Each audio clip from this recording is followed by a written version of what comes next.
Olá, sejam bem-vindos a mais um programa Fiscais da Natureza, gravado aqui no estúdio da AltV. Meu entrevistado de hoje é o Alexandre Zananiri Cordeiro. Ele é analista ambiental do Ministério do Meio Ambiente e do Instituto Chico Mendes. Alexandre, bem-vindo. Obrigado, Priscila. Quem foi Chico Mendes? Chico Mendes foi um líder seringueiro que no final da década de 70, início dos anos 80, chefiou o movimento dos empates, né, por uma floresta em pé e o direito das comunidades tradicionais de seringueiros de utilizar a floresta viva, né? E o movimento do Chico Mendes teve uma repercussão internacional, né? E ele foi um dos grandes líderes sindicais ruralistas do Brasil, né? E o Instituto Chico Mendes, que é a nossa autarquia federal que cuida dos parques do Brasil, recebeu esse nome em homenagem a esse grande líder seringueiro. Ele foi morto, assim como a Dorothy. O seu trabalho valeu a pena? Eu acho que sim, que a semente que o Chico Mendes plantou, ela está espalhada hoje em todo o Brasil. A reserva extrativista é um modelo de conservação da natureza genuinamente brasileiro, diferente dos parques nacionais. Você sabe que os parques nacionais têm origem anglo-americana, né? Reserva extrativista não, é um modelo brasileiro e hoje essa estratégia é utilizada em outros contextos socioambientais diferentes dos seringueiros da Amazônia. Nós temos reservas extrativistas nos babaçuais do Maranhão, nos manguezais da zona costeira, para os pescadores artesanais da costa brasileira, as catadoras de flores do Cerrado, e estou em contextos onde há comunidades tradicionais. Uhum. De um macro, assim, o que é o Instituto Chico Mendes?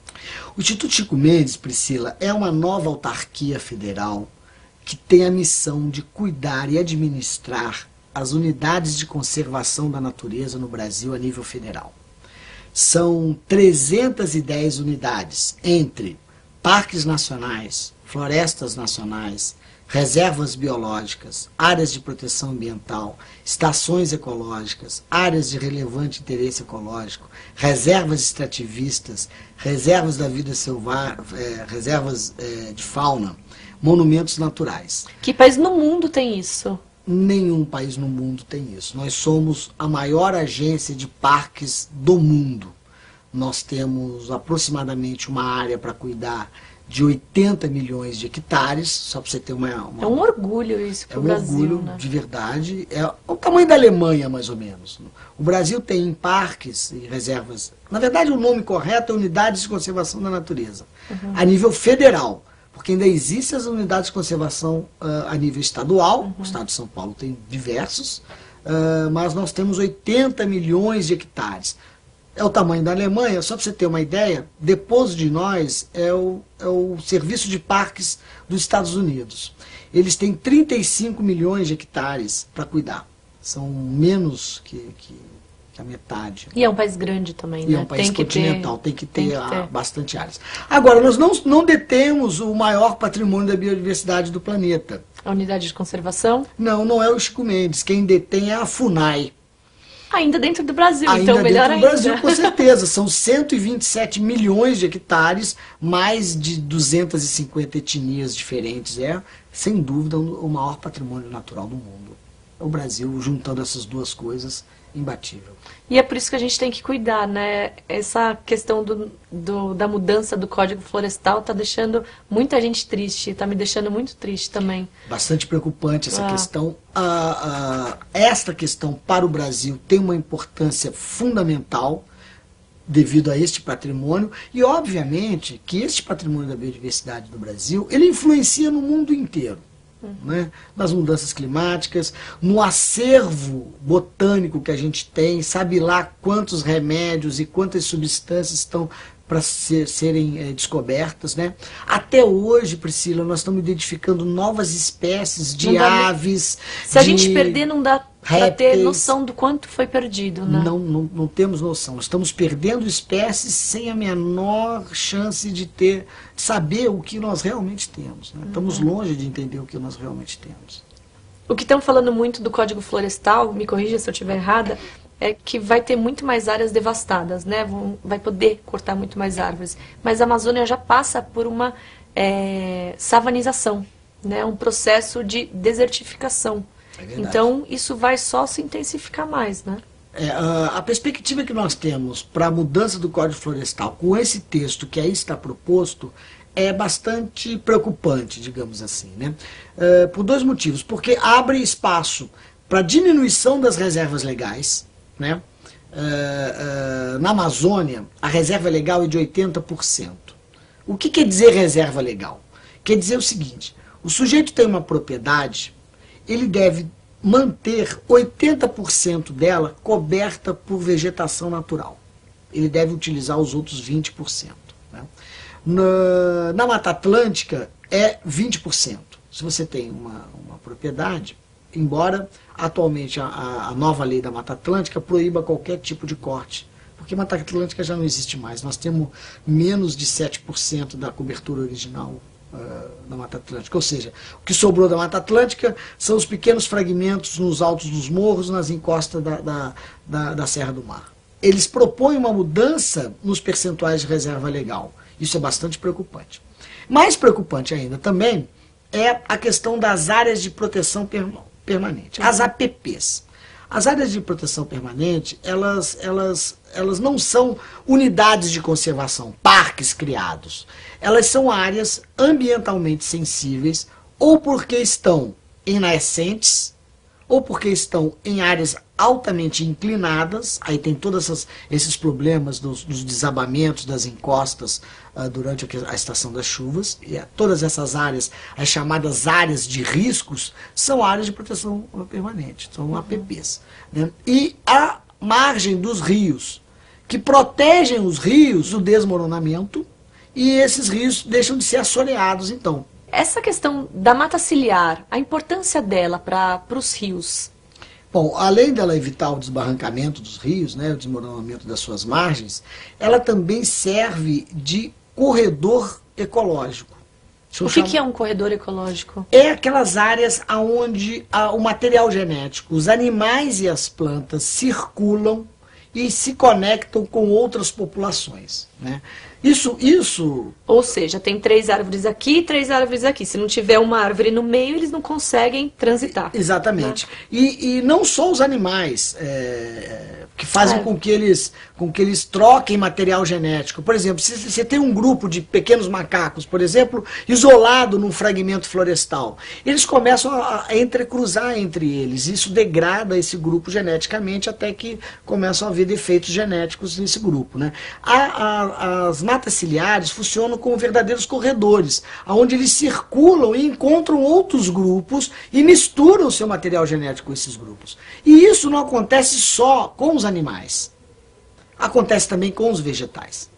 Então as plantas e os polinizadores, eles trocam pólen e as sementes vão de um lado para outro nesses corredores ciliares. Por isso que ele é tão importante para quebrar o isolamento dos fragmentos. Como seria uma cidade sem vegetação? Eu acho que bastante insuportável, né? Quem já pegou alterações de temperatura ou inversão aqui em São Paulo, por exemplo, na Marginal. Quem já teve, agora inverno, né, começa a ver esses efeitos de inversão, né? Onde o ar quente fica em cima e o ar frio embaixo. E a poluição desce de forma... Basta aí um desafio para os nossos telespectadores, né? Chega em casa depois de um dia de trabalho, molha um papel e passa no rosto, você vai ter ideia da dimensão dos poluentes naquela área, né? As árvores absorvem o carbono, né? As árvores renovam o ar, além delas estarem o tempo todo jogando vapor na atmosfera. As árvores fazem isso o tempo todo, elas evapotranspiram o tempo todo. Tiram a água do solo e jogam na atmosfera. Isso tem um efeito equilibrador do clima. Por isso que a situação das mudanças climáticas, além dos gases de efeito estufa, o desmatamento também tem uma influência muito forte na diminuição dessa água que nivela, né, que equilibra as amplitudes de temperatura, né, e de chuva também. Você acha que é possível a gente prolongar aí para ter uma discussão um pouco maior, fazer um levantamento científico mesmo do que isso causaria se fosse aceito esse novo Código Florestal? Você acha que a gente vai conseguir ou tá difícil? Olha, eu infelizmente não tenho muitas esperanças nesse sentido não, Priscila, porque a maioria dos deputados representam interesses de grandes plantadores e grandes desmatadores. Então eu acredito que isso não teria muito efeito. A presidente Dilma sabe o que significa o impacto no valor das commodities brasileiras no mercado internacional sendo produzidas a partir de desmatamento. Os europeus não estão interessados em comprar soja manchada de desmatamento, vamos dizer assim, né? Inclusive, alguns ministros já alertaram para essa questão, né? Agora, eu tenho pouca esperança nesse caso, né?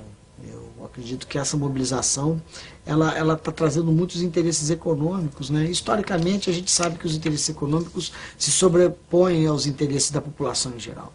Porque nesse último mês o desmatamento no Mato Grosso cresceu 537%. Ah, esse é um aspecto bastante interessante. Nesse mês de maio. Desmatamentos legais.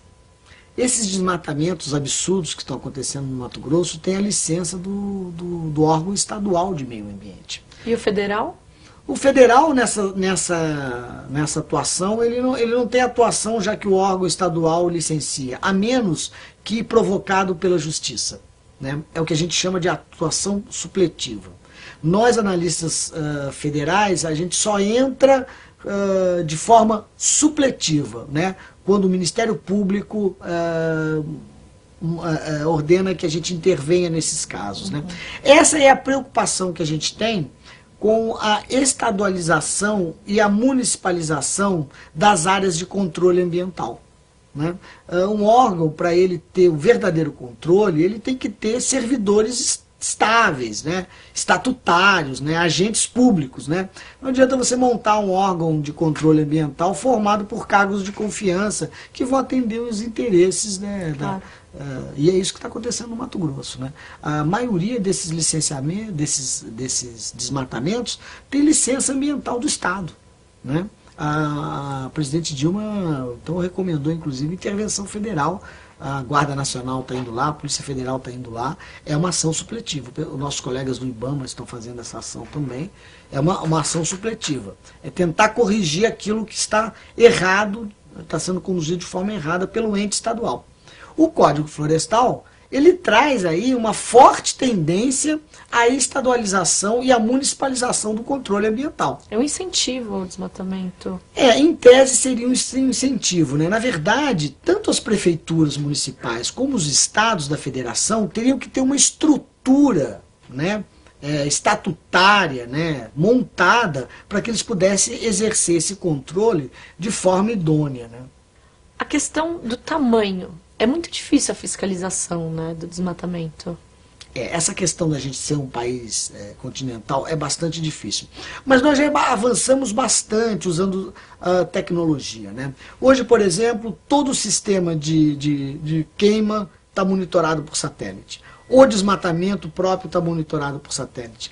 Nós temos... Vai ter um satélite agora ainda melhor, né? Ainda melhor. Com uma acuidade que você pode ver áreas com menos de 30 quilômetros. Então isso é bastante importante, né? E hoje, tanto o IBAMA como o Instituto Chico Mendes utiliza monitoramento aéreo. A calha do Tapajós, a calha do Xingu e do Araguaia, nós temos um avião que circula nessa área uma vez por semana, né, e consegue monitorar os nossos parques de uma forma bastante eficiente. Então, para finalizar, Alexandre, é possível o Brasil crescer economicamente falando sem devastar a floresta amazônica? Eu acho que sim, eu acho que é possível, né? O Brasil é líder hoje na produção de grãos, embora isto tenha acontecido às custas da destruição de um bioma importantíssimo que é o Cerrado, né? As pessoas falam muito da Amazônia, né, na Mata Atlântica, né? Mas, Priscila, o Cerrado está sendo destruído. Esses números que você viu aí do Mato Grosso, uma grande parte é Cerrado, né? Nós não precisamos disso. Nós temos muitas áreas fora das áreas de coberturas naturais, né, que podem ser utilizadas para a agricultura moderna. Nós precisamos desenvolver soluções tecnológicas para isso. Acho que é possível. É só fazer uma logística, só pensar um pouco, né? Investir melhor em tecnologia, né? Conversei com o Alexandre Zananiri Cordeiro, do Instituto Chico Mendes. Alexandre, obrigada pela entrevista. Foi muito gostoso conversar aqui com você, esclarecer mais ainda sobre o Instituto, sobre o Código Florestal. Obrigada pela entrevista. É um prazer estar aqui no Fiscais da Natureza. Obrigado a você, Priscila. Obrigada a vocês todos também que estiveram aí com a gente, assistiram o programa. Quem pegou o programa pela metade pode acessar o site fiscaisdanatureza.com.br, assistir essa entrevista na íntegra e outras mais que tem lá no site também. Tem muita entrevista bacana para ser assistida, tá bom? Quem gostou do programa, a gente tem Twitter, tem Facebook, tem tudo. É só entrar no site fiscaisdanatureza.com.br e assistir. Um beijo, fiquem com Deus e até a próxima.